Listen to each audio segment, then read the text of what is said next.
Assalamualaikum warahmatullahi wabarakatuh. Waalaikumsalam warahmatullahi wabarakatuh. Jumpa ketemu kembali bersama Ngopi Horor. Malam hari ini sengaja saya pakai kopiah karena kita akan ngobrolnya sama Agus Rama. Jadi karena beliau pakai kopiah, saya juga harus pakai kopiah. Jadi biar sesuai. Beliau pakai sarung, saya juga pakai sarung. Jadi menyesuaikan karena yang mau kita ajak ngobrol ini Gus Rama. Mungkin itu dulurku, dan jangan lupa bagi yang belum subscribe dan like, share, komen ke channel Ngopi Horor biar kita tetap semangat membuat video-video atau konten-konten selanjutnya. Dan langsung saja jadi malam hari ini ada cerita apa Mas Rama kira-kira? Ya, kembali lagi ada cerita balik ke kakak saya pagi. Kakak saya itu banyak ceritanya kalau hal-hal mesti gitu. Jadi gini, pas waktu dia itu SMA, sebelum menikah ini kan sama ya pacarnya dia ya, belum menikah itu yang rumahnya di Sorowiti. Pas apel Sekarang mantan, iya, mantan pacar karena sudah menjadi istri. iya betul. Jadi pas apel itu namanya, pas apel itu pas pulang dari rumahnya pacarnya sana itu di SMP 1. Di SMP 1 kan ada bola apa itu? Tebu. Nah, di situ pas pulang dia juga bawa Mio kalau nggak salah, pas Mio Protolan pakai Matic lah. Iya, pakai Matic. Habis itu pas pulang itu kok lihat kayak salipan sama sepeda motor. Tapi itu gak kelihatan jelas sepeda motornya, malam banget itu. Sekitar jam 1-an kalau nggak salah. Pulangnya itu. Habis itu kelihatannya itu kayak Padahal antara rumah pacarnya sampai pulang ke rumahnya Mas Rama sendiri itu banyak melewati kebun-kebun dan perkebunan ya. Betul. Jadi kembali lagi itu tadi, anaknya kelihatannya bukan seperti sepeda. Kayak yang jelasnya itu kayak cahaya aja. Oh, jadi kelihatan kayak lampu aja. Iya, kayak lampunya colotnya sepeda itu. Jadi lewat gini salipan. Pas bareng bersama itu tadi lewatnya, di depan situ langsung kayak ada orang. Orang itu berdiri, kalau katanya itu kayak kakek-kakek gitu. Tapi menghadap ke utara. Posisinya dia kan dari selatan. Oh, berarti jadi belakangnya. membelakangi. Nah, gak sempat menghindar, kan ada lubang di situ, lubang aspal itu. Menghindar kan? Oh, jalannya memang rusak sih itu, iya, bolong-bolong. Jadi menghindar, habis itu langsung ada kakek-kakek itu tadi. Nggak sempat kayak ditabrak. Nah pas nabrak itu ditolak ke belakang, kok ternyata gak ada orangnya. Sepeda tadi yang katanya kayak sepeda tadi, kayak Motor lah. iya kayak motor tadi itu kok laju banget, kalau lewat ditolak juga sudah gak ada. Oh, berarti sekelebatan gitu. Sekelebatan aja. Pas ditabrak itu tadi ditolak sudah gak ada. Mas saya sudah pikirannya deg gitu aja, cuma di istighfari. Habis itu kan ada pertigaan, arah pulang ya. Pertigaan itu pas dari situ kok kerasa berat katanya. Jadi padahal sudah pertigaan jalan raya itu ya? Iya, jalan raya itu, jalan besar yang banyak pemukiman sudah. Jadi di situ dia terasa berat sekali di pundaknya sini, sama perutnya itu terasa kayak mual. Enggak, kalau mual kayak sakit. Iya, kayak sakit. Habis itu dilanjutkan pulang ke rumah. Berjalan pulang ke rumah, pas dari depan itu saya bukakan pintu. Saya bukakan pintu itu, dari raut mukanya, dari cara berjalannya juga kayak beda gitu. Ekspresinya sudah beda. Ekspresinya sudah beda. Biasanya anaknya kalau saya sama saya itu kan selengean biasa gitu. Ya. Itu kok cemberut aja gitu. Habis itu kok megangin perutnya aja gitu. Dari Mas Rama sempat tanya kenapa Mas gitu nggak ke kakak? Sempat, tapi nggak jawab dia. Nyelonong aja langsung masuk ke kamar belakang. Kamar belakang itu yang saya ceritakan dari episode yang lalu. Habis ke kamar belakang sama megangin perutnya gini. Habis itu ke depan, ke ruang tamu. Di ruang tamu saya itu ada ruangan. Ruangan itu kayak kamar lah, kamar kecil gitu. Dia masuk ke situ. Sempat ditanyai almarhum ibu itu, "Apa sih ini? Kenapa sih nak? Kok kamu diam aja?" Gitu. Terus dia nggak jawab juga. Berarti shock mungkin gitu. Mungkin begitu. Keadaannya shock apa gimana Pak? Nggak tahu, mungkin begitu. Habis itu saya suruh tidur. Pikiran saya habis ada masalah, entah apa gitu ya. Sama tidur aja Mas. Habis itu dia tidur berkelimpangan di atas ranjang itu. Selang berapa menit kemudian saya ya duduk di depan situ di ruang tamu sama almarhum ibu itu kan dekat sekali dengan kamar. Kok dengar suara gebrak gitu, beruak gitu kan, sebelahnya ranjang itu ada meja, beruak gitu. Saya spontan sama almarhum ibu itu kaget, apa itu Bu? Habis itu tak buka pintu kamarnya ini, dia itu sudah kewakuan. Jadi tangan kanan sama tangan kirinya itu sudah kewaku gini, sama kakinya juga kewaku semua guys, kewegang, matanya itu melotot. Kaget satu keluarga. Loh, kenapa kamu nak gitu, apa gitu. Saya juga gak sempat mikir kenapa dia gitu. Karena nggak tahu Gak tahu, kejadiannya. iya. Habis itu selang berapa menit habis gua getar gini, langsung ada kayak suaranya timbul keluar langsung istilah apa? Cerik gitu. Oh, Teriak-teriak. Wah. Sopo aku nih gini, katanya gitu. Siapa aku di sini, katanya. Ngapain aku di sini, katanya gitu. Habis itu dari kejadian itu tadi langsung dipanggilkan orangnya. Bentar. Nah, satu orangnya itu mungkin ada di episode itu Mbah Nur. Oh, dipanggilkan Mbak Ginjur. Ya itu Mbah Ginjur itu datang. Saya panggil, Mbah Ginjur datang. Habis Mbah Ginjur datang, dilihat sama Mbah Ginjur. Oh iya, ini ada yang ngikutin katanya gitu. Mungkin ngikutin yang dari yang tadi katanya nabrak itu mungkin. Habis itu sama Mbah Ginjur dibacakan apa gitu. Habis itu selama beberapa kemudian, alhamdulillah anaknya sehat kembali. Berarti sempat kerasukan ya itu. Ya, Mungkin gini Mas bahasanya.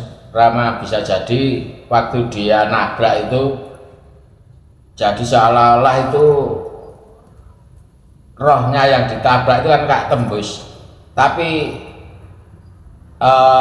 rohnya ikut sama Mas Nopan. Mungkin bisa jadi begitu. Nah, jadi seolah-olah nggak terima gitu. Iya.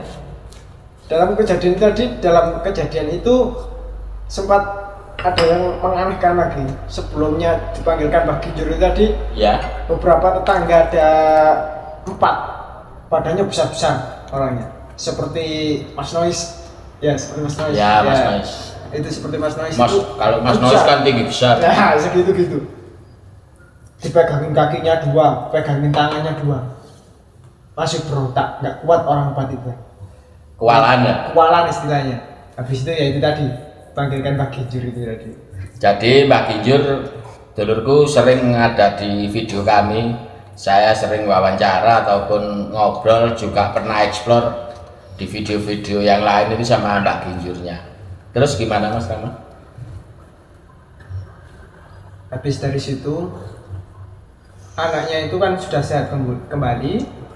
Paginya itu saya tanyain sama ibu, tapi tanyanya nggak malam, itu paginya, karena kan biar pikirannya tenang, santai gitu. Saya tanyain paginya, beliau cerita itu tadi, kalau sempat kayak nabrak orang tapi orangnya nggak ada, terus terasa mual-mual, perutnya sakit, terus punggungnya itu terasa berat sekali, terus kayak ada yang pas tidur kayak ada yang masuk gitu. Berarti benar katanya seperti Mbak Ginjur, awal mula. iya ada yang mengikuti. Ya, itu tadi. jadi biasanya orang itu kalau diikuti sosok seperti itu, perut itu mau muntah nggak bisa muntah, kayak mual, terus tengkuk ini biasanya berat. Iya. Jadi seperti itu Mas Rahmat. Ada lagi, monggo dilanjutkan. Itu masih banyak ceritanya. Masih banyak sekali. Mas Nopan itu banyak sekali. Memang orangnya Mas Nopan itu pemberani, nggak seperti saya. Kalau Mas Nopan orangnya nekat, Bang. Terus gimana ceritanya?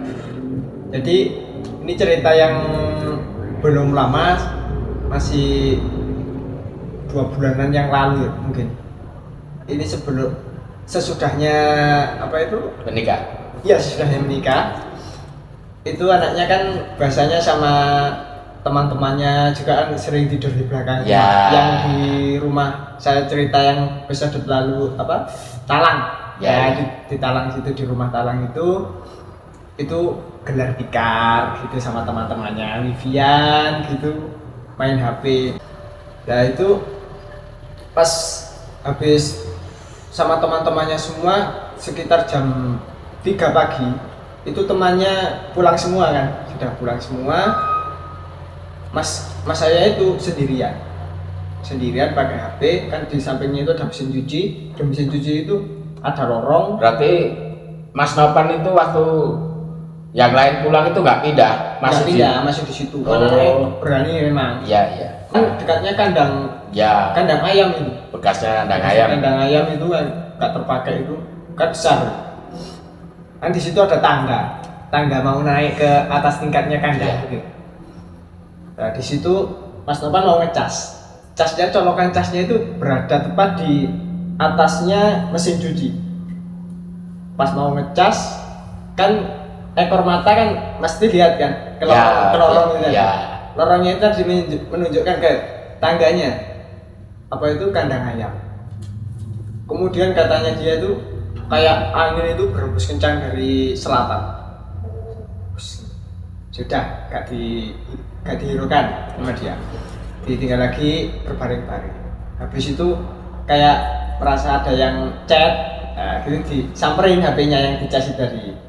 Pas disamperin HP yang dicas, dia menoleh ke selatan yang di kandang tadi yang tingkat itu. Spontan dia lihat ada harimau, sosok harimau itu berjalan mau menghampiri kakak saya tadi, berjalan dari atas kandang tingkat itu tadi turun ke bawah. Besar katanya, tidak seperti harimau biasa itu, lebih besar. Kalau yang saya ingat itu dia cerita harimaunya kalau nggak salah warnanya putih. Harimau putih itu turun, habis itu lari ke depan. Saya belum juga tidur itu. Saya kan sering di belakang, tapi di depan, nggak pernah di belakang gitu. Habis itu dia lari dari belakang, ketemu.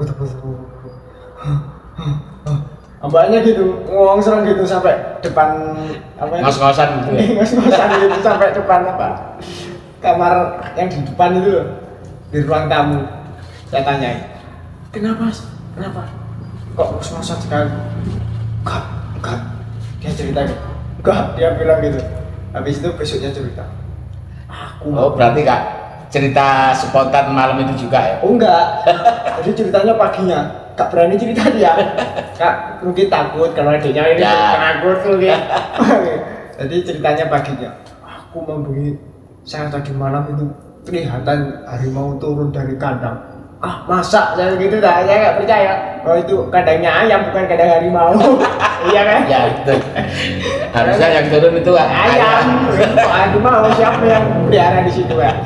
Habis itu katanya aku lihat harimaunya turun mau nyamperin aku, katanya. Saya lari ke depan. Waktu saya kayak mau diterkam katanya kayak gitu. Habis dari kejadian itu selang beberapa hari, mungkin ada 1 harian itu dia sakit. Habis lihat itu tadi dia sakit itu diperiksakan kok gak ada penyakitnya gitu. Tapi alhamdulillah itu tidak berjalan lama, cuma 5 hari ya. Masalahnya di situ saya kan cerita ke saya anjurkan kan untuk sholat macam-macam itu kan dia kayak jarang. Jadi saya usupkan biar dia menjalani ibadahnya yang lebih dalam lagi. Alhamdulillah selama beberapa 5 hari itu tadi badannya mendingan, diperiksakan ke dokter, dia juga gak ada penyakitnya. Alhamdulillah dia sehat kembali lagi. Bisa jadi gini Mas Rama. Gimana? Penampakan harimau itu kalau orang sekitar kita itu memang danyangannya itu di Punden atau di lingkungan kita, desa kita, khususnya Kerajaan Ngajum itu danyangannya memang sosok harimau putih. Oh, yang di Punden sini? Jadi kebetulan rumahnya Mas Rama itu kalau ditarik garis lurus itu jalan gangnya yang mau ke Punden, Jalan Mbak Ageng itu lurus sama tempatnya Mas Rama. Dan mungkin juga Mas Nopannya itu shock saking istilahnya takut berlebihan, akhirnya sakit. Tapi kalau dari segi gaibnya bisa jadi memang itu danyangan ataupun apa ya, khodamnya di Punden Mbak Ageng. Oh begitu Mas. Terus gimana lagi? Ya cukup yang bisa saya sampaikan untuk pertemuan kali ini, mungkin itu dulu. Ya. Okay. Jadi ini dari Pak Mas ada tambahan cerita yang bisa saya tangkap. Ini ada satu peristiwa. Iya. Yang mengalami ini bapaknya atau kakeknya Mas Kulu ya. Oh iya. Jadi beliau itu pernah menemukan satu burung waktu makan. Beliau itu makan, bilang saja namanya kita samarkan Pak Rebun gitu ya. Pak Rebun itu makan sore Mas Rama. Kira-kira 4:30 sore itu makan. Waktu beliau makan itu kebetulan hujan rintik-rintik, gerimis. Enak-enak makan itu ada burung perkutut masuk ke dalam rumah.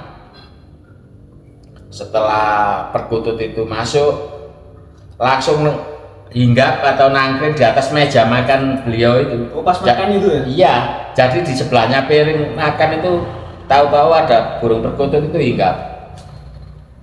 Karena Mbak Rebun itu nggak punya kurungan, iya. Burung perkutut itu diambil, dipegang gini ya nggak terbang, dia diam aja. Iya. Terus dipegang, diambil, dia keluar ke halaman, diterbangkan lagi burung perkutut tadi. Akhirnya dipikir udah terbang kan, beliau makan lagi, ngelanjutin makan.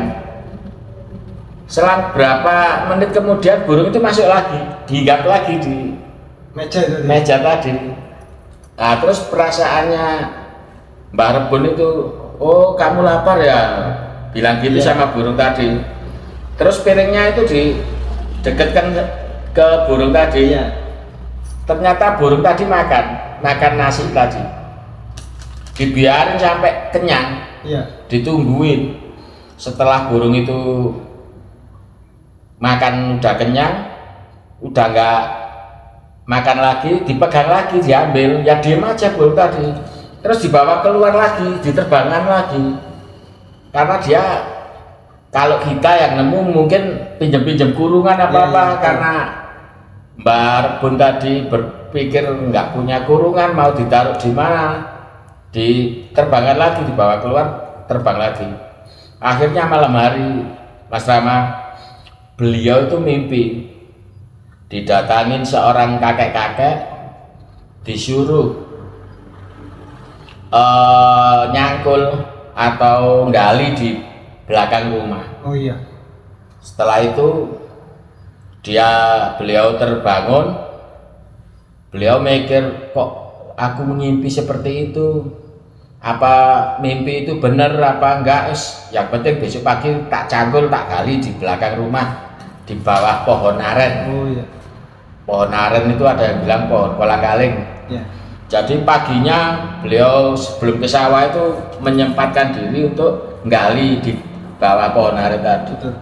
Nah ternyata waktu digali itu nggak terlalu dalam Mas Rama. Kira-kira ya ada 50 cm itu beliau itu menemukan seuntai kalung. Jadi ya kalung itu ya kalung perempuan ada liontinnya. Jadi berupa kalung Utuh, iya. Jadi kalung itu kalung ya emas.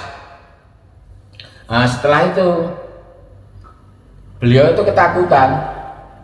Beliau ketakutan manggil istrinya.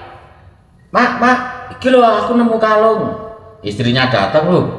Kalungnya siapa Pak? Dilihat-lihat sama istrinya tuh loh. Ini kalung beneran ini asli ini. Iya. Terus karena memang beliau berdua itu orang yang nggak serakah istilahnya apa adanya ya. Wis nggak usah Bu. Nggak ada medi kayak gendruwo, nggak usah dicoba. Suruh nanam lagi Mas Rama. Jadi Mbak Rebun nggak berani, istrinya nggak berani ngambil, dimasukin lubang tadi diuruk lagi Mas Rama. Tanam lagi. Nah, dikembalikan. Iya, dikembalikan lagi. Terus ditinggal ke sawah kan. Setelah malamnya beliau tidur, mimpi lagi Mas Rama. Mimpi didatengin kakek-kakek tua tadi, bilang begini kakek tua itu. Wong dikei rezeki kok gak gelem. Wong iku wis tak kekno. Dikasih rezeki kok gak mau, itu sudah tak kasihkan kok dibalikin lagi. Iku jatahmu, itu punya kamu, memang saya kasihkan. Orang tua itu dalam mimpi itu ngomong seperti itu Mas. Jadi kakeknya itu hadir lagi di mimpinya itu. Iya.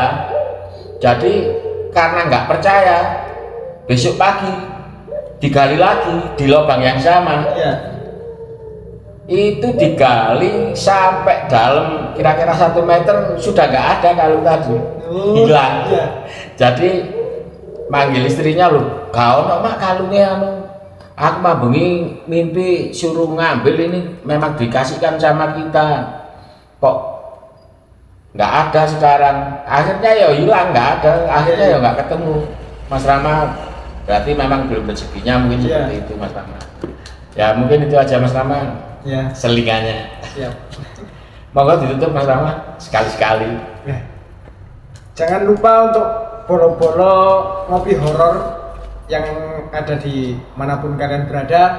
Silakan klik tombol subscribe, jangan lupa nyalakan loncengnya, jangan lupa juga like, comment, share, and subscribe. Monggo. Dan akhirnya apabila ada tutur kata kita yang nggak berkenan, ada salah-salah kata, kami berdua mohon maaf ya Mas Rama ya, sebesar-besarnya untuk pemirsa. Dan akhirnya wassalamualaikum warahmatullahi wabarakatuh. Waalaikumsalam warahmatullahi wabarakatuh.